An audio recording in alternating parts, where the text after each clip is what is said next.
Special frontier force की विकास regiment के बारे में हम आपको जानकारी देने जा रहे हैं। यह वो रेजिमेंट है जिसने चीन की सेना को मुंहतोड़ जवाब दिया है। चीन ने यूं तो प्लानिंग तैयार की थी 29-30 अगस्त की रात एलएसी पर वास्तविक नियंत्रण रेखा पर भारतीय सीमा के हिस्से पर कब्जा करने के लिए, लेकिन उसी वक्त हमारी इस विकास फोर्स ने चीन को न सिर्फ मुंहतोड़ जवाब दिया बल्कि उसको पीछे धकेलने पर भी मजबूर कर दिया। लेकिन ये जो विकास फोर्स है इसके बारे में आप बहुत कम जानकारी जानते होंगे, बहुत कम जानकारी आती भी है निकलकर सामने, क्योंकि ये बेहद खुफिया तरीके से काम करता है।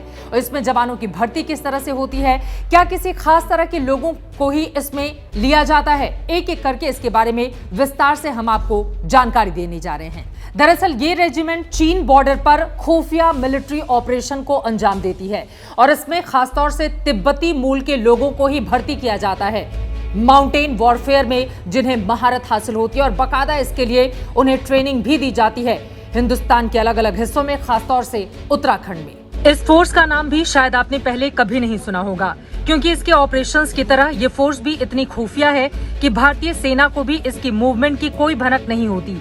ये फोर्स सीधे प्रधानमंत्री को रिपोर्ट करती है।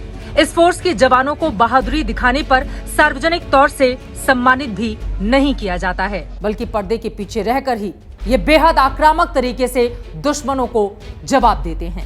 हमारी ये खुफिया फोर्स खुफिया तंत्र के अधीन ही रॉ यानी कि रिसर्च एंड एनालिसिस विंग के अधीन ये काम करती है। इस फोर्स का गठन खासतौर से चीनी साजिशों को ध्यान में रखते हुए ही उसी के मद्देनजर किया गया था। दरअसल साल 1962 में जिसकी गीदड़ भभकी लगातार कई बार चीन की ओर से दी जाती रही है, 1962 में हिंदुस्तान को एक ऐसी फोर्स की कमी महसूस हुई जो कि पहाड़ी इलाकों में आक्रामक तरीके से दुश्मन को मुंहतोड़ जवाब दे सके, और उसी कमी को पूरा करने के लिए इन लड़ाकों को शामिल करके इस स्पेशल फ्रंटियर फोर्स का गठन किया गया और उसमें खासतौर से तिब्बती मूल के लोगों को ही उस वक्त भी शामिल किया गया था और तब से लेकर अब तक ये परंपरा लगातार कायम है। शुरू में तो इस रेजिमेंट में सिर्फ 5000 जवानों को ही शामिल किया गया और उसके बाद उत्तराखंड के चक्राता में बाकायदा इनकी पूरी ट्रेनिंग करवाई जाती थी। पहाड़ों पर चढ़ने के साथ ही गुरिल्ला वॉरफेयर में माहिर होने की पूरी क्षमता इनके भीतर डेवलप की जाती थी। इसके बाद इसमें गोरखा रेजिमेंट के जवानों को भी शामिल किया गया। उसके बाद इनकी लगातार ट्रेनिंग की गई। उन्हें ट्रेनिंग के बाद अलग अलग जगहों पर तैनात भी किया गया। भारतीय सेना के पैराशूट रेजिमेंट के अधिकारी इस फोर्स के कमांडर होते हैं। स्पेशल फ्रंटियर फोर्स कितने खुफिया तरीके से काम करती है इसकी जानकारी तो अब चीनी सेना को भी हो गई होगी। आपको बताते चले कि जब से इसका गठन हुआ तब से लेकर अब तक के इतिहास को अगर हम देखें तो कई पराक्रम इस स्पेशल फ्रंटियर फोर्स की ओर से दिखाए गए हैं और यकीनन हिंदुस्तान को कई मोर्चों पर जीत दिलाई गई है। 1971 में भारत पाकिस्तान युद्ध में चटगांव के पहाड़ों पर ऑपरेशन ईगल के तहत सुरक्षित करने में इस फोर्स का अहम रोल था। उस ऑपरेशन में इस फोर्स के 46 जवान शहीद हुए थे। 1984 में ऑपरेशन ब्लू स्टार में भी स्पेशल फ्रंटियर फोर्स के कमांडोज शामिल थे। इस ऑपरेशन में अमृतसर के स्वर्ण मंदिर को खाली कराया गया था।